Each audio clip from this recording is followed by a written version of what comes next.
బ్యాంకులకు సంబంధించిన వివిధ కార్యకలాపాలపై ప్రతి ఒక్కరూ ఆర్థిక అక్షరాస్యత అవగాహన కలిగి ఉండాల్సిన అవసరం ఉందని జిల్లా కలెక్టర్ బి చంద్రశేఖర్ అన్నారు.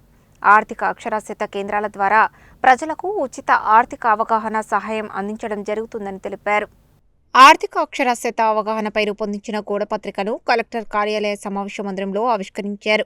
ఆయా బ్యాంకుల ద్వారా అందించే సేవలు, బ్యాంకులలో డిపాజిట్, నగదు విత్డ్రా, రుణాల మంజూరు, ప్రభుత్వం ద్వారా అందించే పథకాలకు సంబంధించిన రుణాలు, ఇతర వివరాలను ఆర్థిక అక్షరాస్యత ద్వారా పొందవచ్చని, ఆర్థిక అక్షరాస్యత వివరాలను తెలియజేసేందుకు జిల్లాలో 9 ఆర్థిక అక్షరాస్యత కేంద్రాలు పనిచేస్తున్నాయని, ఈ కేంద్రాలలో పనిచేసేవారు గ్రామాలకు వెళ్లి ప్రజలకు ఆర్థిక అక్షరాస్యతపై అవగాహన కల్పిస్తారని, వీటిని సద్వినియోగం చేసుకోవాలని కోరారు.